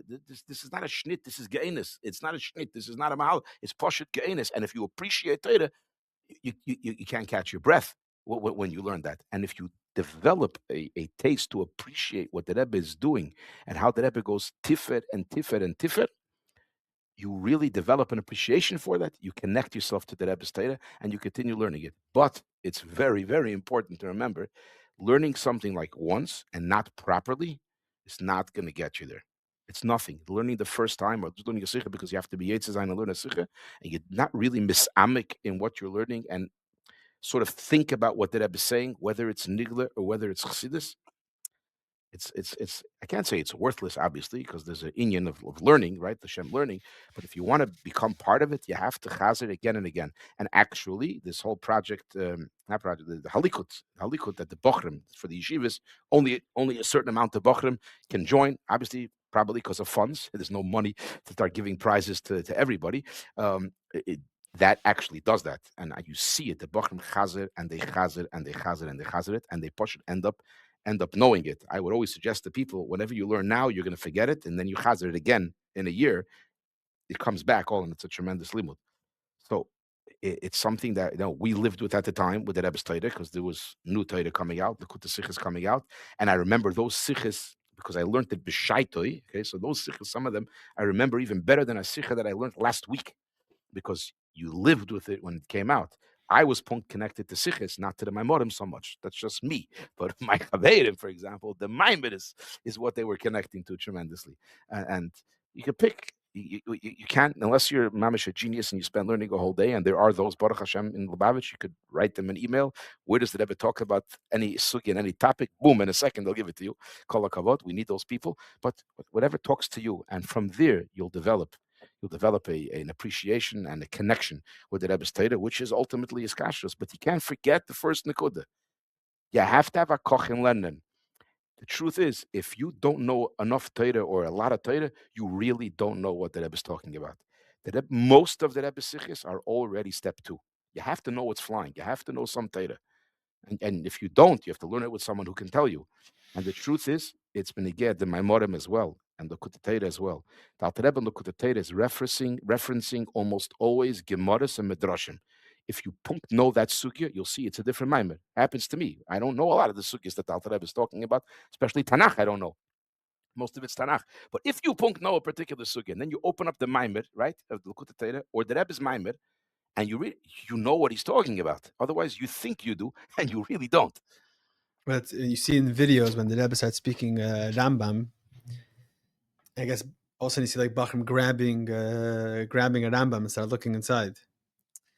So it's like Moshe Groner Alav Shalom used to come to every Shabbos Farbrengen with the Lekut Levi Yitzchok and the Rambam, and he would and the Rebbe would, and the Chumash for Rashi, and the Rebbe would like give a shir. He would open up the sefer. I remember I used to stand on top, so I would watch him. He would open it up. He would follow along that the Rambam is the Rebbe saying. Yeah. I mean, I don't know. I mean, the Rashi Sichos, the Rebbe, there was a whole Seder. The Rebbe would Not announce which always. Rashi, whatever. Not always. Not always. Not Certain skufas. There was sometimes the Rebbe didn't. They didn't say the Rebbe's going to. The Rebbe didn't. We didn't know the Rebbe's farbrengen until he walked to the front. Label Grona Right. didn't walk behind the Rebbe Shabbos. He would stand in the front by the beam in the front, and the Rebbe would walk by him, and he would shake his head, and sometimes he would say, "Sit Zaina farbrengen." That's how everyone watched. The Rebbe shook his head. This is up till Memches. So, for example, Vayichi Memches, the Rebbe walked by him. No farbrengen this week. Only time that Rebbe did it earlier downstairs was Rosh Hashanah Tov Shinun Shabbos. That Rebbe said he's going to farbrengen. So that there was no tekiyas. So I was davening in the back. I didn't have a place. There was no pushing.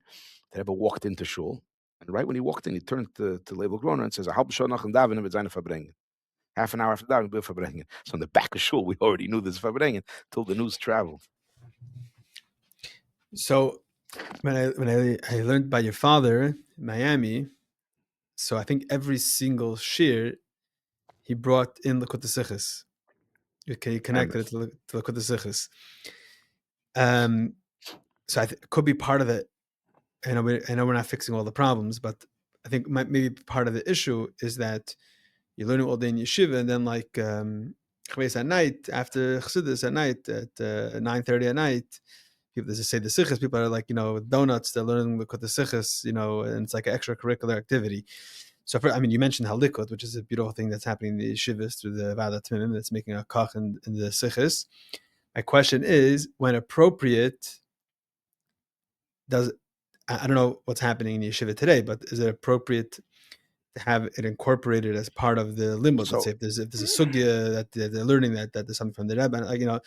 I know there was a Gemara once that they made a bab mitzvah with the Inyan from the Rebbe on the side. Schneimeichsen, from the Kunter Schneimeichsen, Schneimeichsen, the first yeah. part of Schneimeichsen. Yes, and they made it. They published the Gemara with that on the side. They didn't come out. Whatever. That's a whole other story. The publisher never passed away. Whatever. He got sick. Yeah. That's a different story. The short answer is that, first of all, it's done in all the yeshivas. In other words, if there's a sukkah from the Rebbe or a sikha from the Rebbe or a brief from the Rebbe that goes into the mamish, the nigla parts of the nigla, the Rosh Yeshivas make copies and they give shiurim in it, where they tell the bochur to learn it. When they're learning the Maimorim Chassidus, if they're learning Maimorim, let's say from the Rebbe Nishma Seidin or the Tzemach Tzedek or whatever, and there's ha'oras from the Rebbe, they always bring it. That's obvious. That's not even a chiddush. What you're saying about incorporating a Seder limud of the Rebbe's Torah in yeshiva, the problem with that is the Rebbe would not allow it and did not allow it. Didn't even allow Rambam to learn Seder yeshiva. What the pshat is and what the reason is, I think it's pretty obvious. I mean, some maybe want to say that the Rebbe didn't want to, take away from the regular learning for his own Torah. I don't think he would allow Friedrich Rebbe's Torah or even whatever it is, any other Torah from the Rebbe. It's not learning Seder Halacha, let's say Alter Rebbe Shulchan Aruch, the Rebbe didn't want, because the Rebbe felt, I think that learning his Torah is not on the cheshbon of what every fruma yid is supposed to be doing, and we're regular yeshiva bochurim. The Rebbe always says when the Rebbe introduced the Rambam, the Rebbe said it's been naisif to the shiurim maklim. We're only adding. Okay, we're not only adding. Exactly. Well, what I hear from someone, the Rebbe said every farbrengen you have to be meisif in Torah mitzvahs. There's no time anymore. If you're meisif every single day for every farbrengen, there's no time anymore.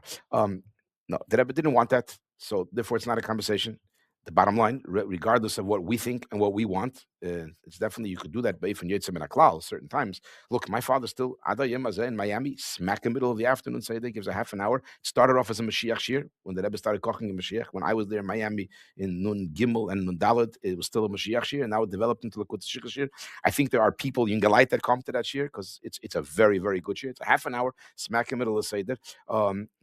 He made that decision to do that, I guess, best of Inishlan, obviously, and it brought in a koch to the bochurim. But look, I remember as a kid, I shouldn't say this, but I'll say it anyways, because people might take this the wrong way.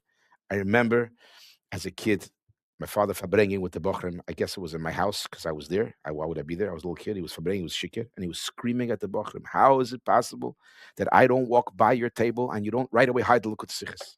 Meaning, why am I not catching you learning Likutei Sichos in the middle of Seder? He was trying to say, yeah, of course, you're not allowed to learn the Likutei Sichos. I'm going to scream at you for learning the Likutei Sichos, and I don't want this to be taken the wrong way, as if I'm giving a gushpanke for a bocher to close his Gemara and learn the Likutei Sichos in the middle of Seder. There's a time for everything. Obed. What says the gamvest a snack? The gamvest a fonkoheint. We could talk about a lot of things. What's me gamvet? Mek meich gamvet on the Likutei Sichos and learn the Likutei Sichos. and take a punishment for it if you have to. That's a different conversation. Whatever, but I'm just bringing out a nekuda. Sometimes the problem is that a bochur that is koching you the Lakuta Sichos is because he doesn't want to learn Gemara, and that's a different problem. It's a different conversation.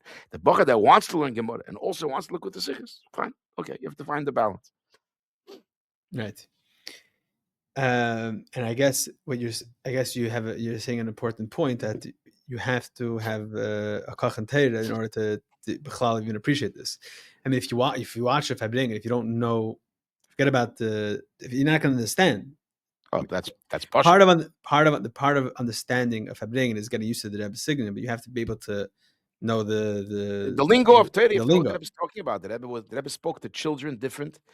There's 4 different styles of the Rebbe that he spoke. He spoke regular Fabrengen. He spoke to children. He spoke to the women, and then he spoke to Teferes Kenim Levi Yitzchak. Teferes Kenim Levi Yitzchak. The Rebbe spoke once a year on Chanukah. Menachem Galitzky would busting people from old age homes, and the Rebbe spoke. The style was a Yiddish, like the Mechtovim Klolim of Nissim and Del that he used to write up in the later years with the fancy Yiddish that I don't even understand the word. If you take a listen to the Sikhs, till the later years, mamish, that's how the Rebbe spoke. But when he spoke a regular Fabrengen, he was speaking to Hamish Menschen, Kaviochel. We have to know what the Rebbe is talking about. We have to know the Musagim, we have to know the Nyonim. Even in the Sikhs, in the earlier Krachim, everything is translated into Yiddish. Every statement Chazal is translated into Yiddish. Later Krachim, it's not already. There's no translations of Chazal. Even in the Yiddish Sichos. Right. You're expected to know it. You're expected to know, figure it out. Yeah, the later Karachim of the Sichos is written like a Sefer and Torah. Right. That's after Chelik Lamed. That's after Chelik Lamed. But I'm saying even the ones in Yiddish, even the Yiddish. Yiddish is not translated. It's it's right. Okay. Are there?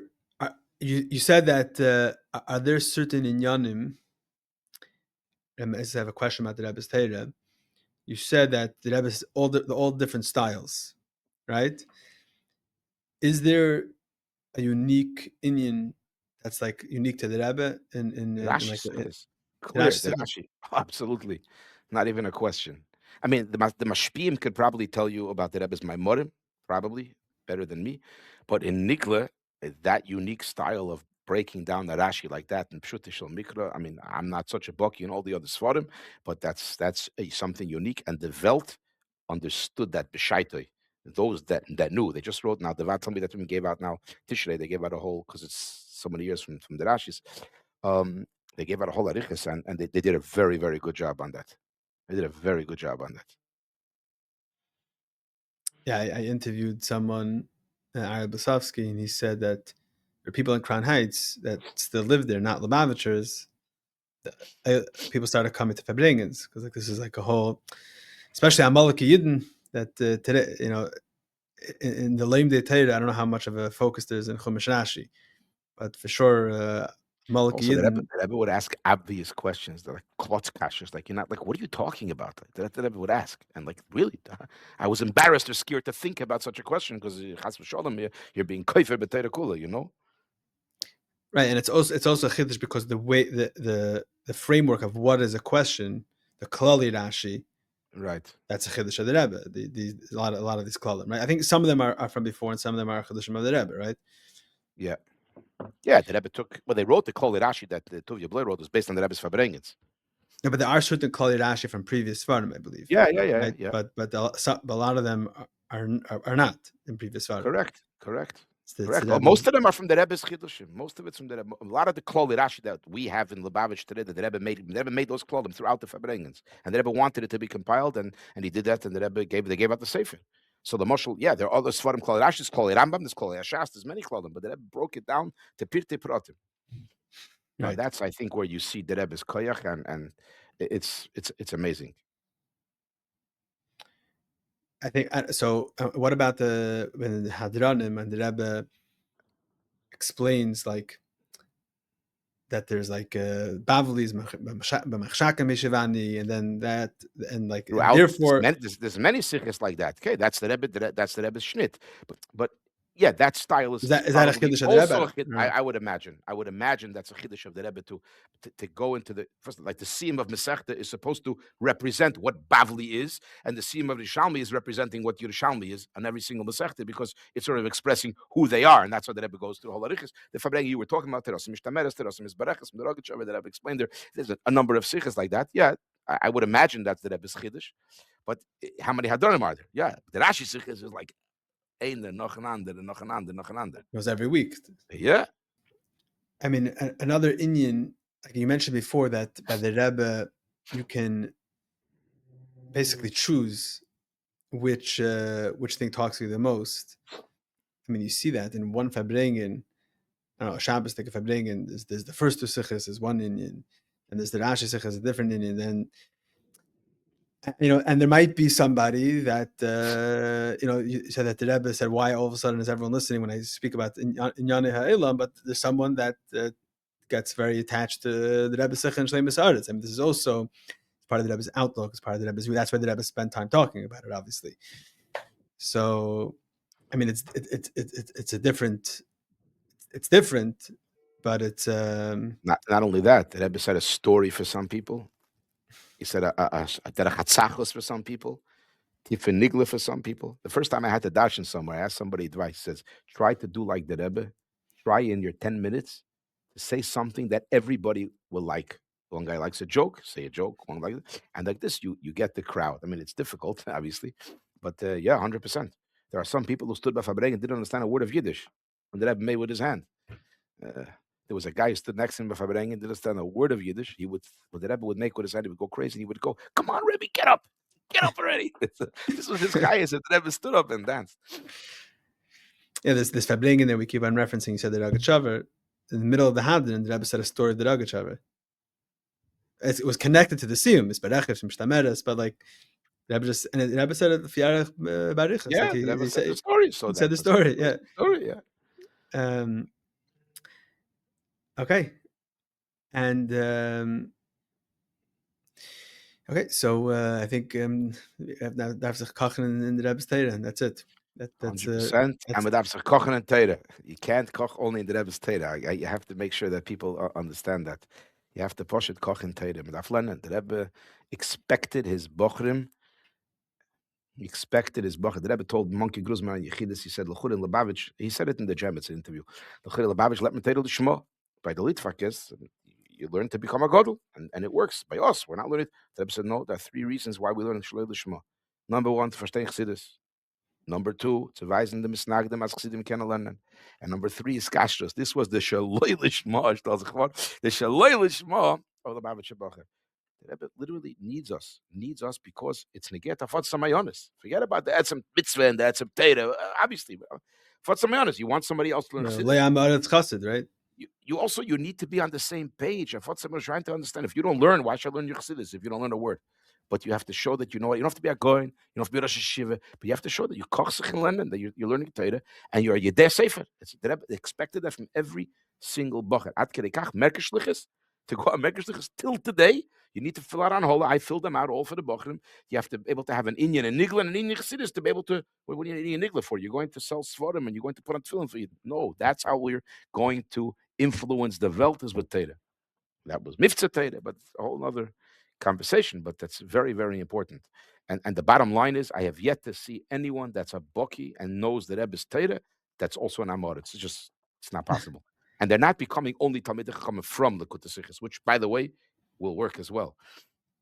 If you really focus, it's possible, because if you do the research on every single Sikha and know what the Rebbe is talking about, you will become a tremendous Talmid Chacham just in and of itself, which is a tremendous thing.